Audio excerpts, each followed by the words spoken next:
O Tribunal de Contas do Estado fez uma fiscalização surpresa em escolas públicas e encontrou irregularidades em todas elas. Na macro-região, Altinópolis é um exemplo de que a queda do telhado do refeitório poderia ter sido evitada se tivesse atendido a recomendação do TCE antes de acontecer. O Tribunal de Contas fiscalizou 393 escolas públicas do estado de São Paulo. Foram encontradas irregularidades no transporte de alunos, ônibus deteriorados, sem cinto de segurança, pneus em mau estado, extintores de incêndio vencidos. Problemas estruturais dentro das unidades, rachaduras e infiltrações, falta de higiene e limpeza nos banheiros, sem papel e sabonete, alimentos indevidamente armazenados, hidrantes inoperantes e muito mais. Foi triste a gente encontrar salas de aulas, por exemplo, as lousas tinham rachaduras, elas estavam tão velhas que não tinha aderência, o giz não conseguia escrever. Tinha estabelecimentos onde tinha o ar-condicionado, já estava instalado, mas não estava funcionando porque a rede elétrica não estava preparada para recepcionar esses aparelhos. Então, a gente percebe que são problemas de gestão que com certeza prejudicam a qualidade do ensino para as nossas crianças. A grande preocupação é com a segurança dos alunos. O TCE encontrou a maioria das escolas sem o auto de vistoria do Corpo de Bombeiros. Recentemente, aqui na nossa região, nós tivemos notícias de uma escola onde, quando o telhado desabou, e o Tribunal de Contas, numa dessas fiscalizações, detectou a ausência desse documento, notificou a prefeitura, notificou o Corpo de Bombeiros, o Corpo de Bombeiros também fez o seu trabalho notificando a prefeitura, e o telhado dessa escola mesmo assim caiu. E a ausência desse documento pode ter sido, né, um dos motivos, né, se tivesse recebido a vistoria do bombeiro, pode ser que esse desastre, que graças a Deus não machucou ninguém, pudesse ter sido evitado. Esse caso de Altinópolis é o da Escola Municipal de Ensino Infantil Ana Lúcia Felipe Penteado Ferreira, onde caiu o telhado da área de alimentação dos estudantes no fim do mês passado. Felizmente, não tinha ninguém no local no momento da queda e os alunos foram transferidos temporariamente para outra unidade até terminar o reparo. Em Ribeirão, o TCE encontrou infiltração no teto da cozinha e da despensa que armazena alimentos. Problema detectado na Escola Municipal de Ensino Infantil Alcina dos Santos Rec, no Jardim Salgado Filho. A fiscalização aconteceu no primeiro semestre deste ano. Todas as prefeituras e órgãos estaduais serão notificados pelo Tribunal de Contas do Estado de São Paulo para corrigir os erros e prestar esclarecimentos sobre cada caso. Depois disso, o TCE volta nos locais de forma surpresa para checar se tudo foi resolvido. Se não corrigiram, isso vai formar o juízo do conselheiro que vai apreciar as contas, com certeza no parecer desfavorável de contas, né? E a consequência disso?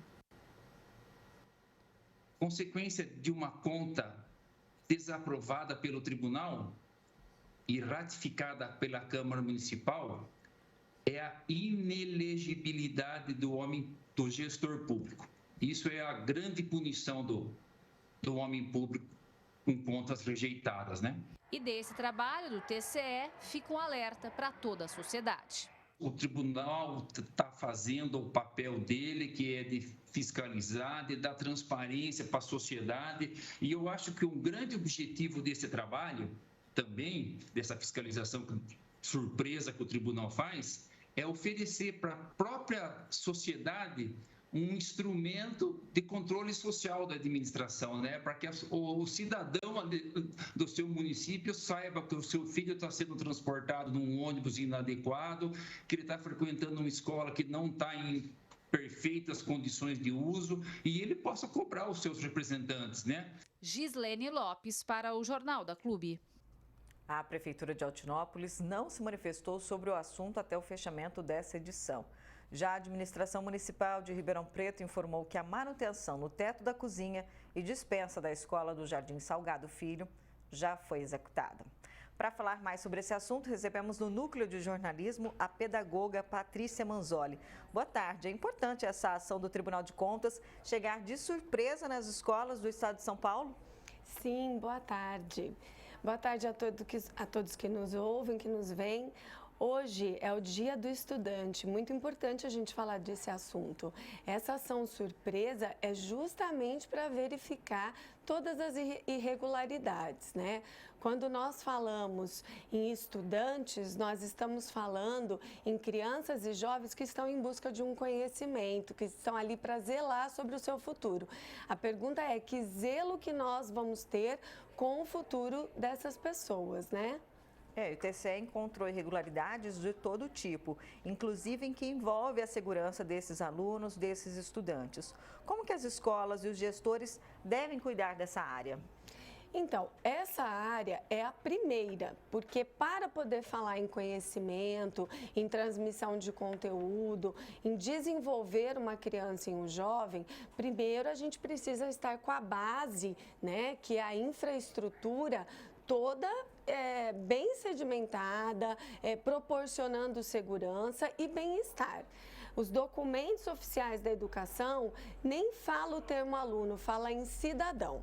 Então, se a gente está pensando em formar cidadão, em primeiro lugar, nós pensamos no bem-estar desse cidadão em suas condições primárias, que é a sua condição física, sua condição alimentar, sua segurança. Então, esses são os primeiros cuidados da educação para com o jovem, com o estudante, com a criança. Mesmo porque é uma parte das responsabilidades que não permite falhas, não é?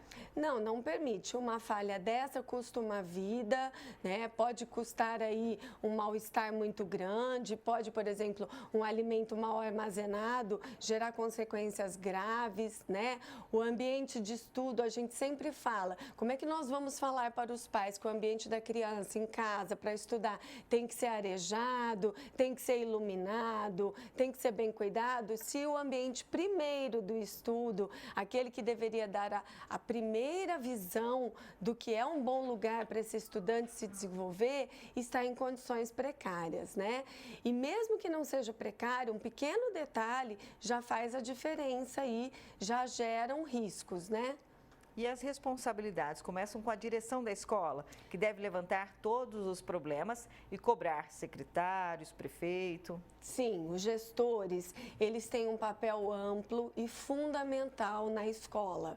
Ele é o olhar, né? O olhar dele tem que funcionar ali como um helicóptero sobrevoando a própria unidade. Então, ele tem que estar, o gestor ele tem que ouvir toda a sua comunidade acadêmica ali, né? Os professores, a equipe de serviços gerais, todos têm que estar em comunicação constante para que o gestor possa levar essas questões aos órgãos competentes. E o TCE encontrou também falta de higiene em banheiros, alimentos indevidamente armazenados. Estar em dia com a limpeza e com a alimentação seria o mínimo. Esse é um princípio da educação, né? Como que nós vamos exigir dos nossos alunos que estejam asseados, que saibam zelar pelo órgão público, pela propriedade pública, né? Se o exemplo da própria propriedade pública não está sendo dada para o aluno. Então, essa formação de cidadania, ela é uma via de mão dupla. Se a escola quer ensinar essa postura, né, de zelo e cuidado pelo bem público, o bem público tem que zelar por isso, principalmente. Patrícia, e quais as consequências de tudo isso para o aprendizado desses estudantes? A gente costuma falar que é o fator ambiental na própria psicologia, na pedagogia, no mundo educacional, né? Nós precisamos estar em ambientes positivos, em ambientes saudáveis. E esse ambiente saudável, ele vai desde o aspecto físico até o emocional.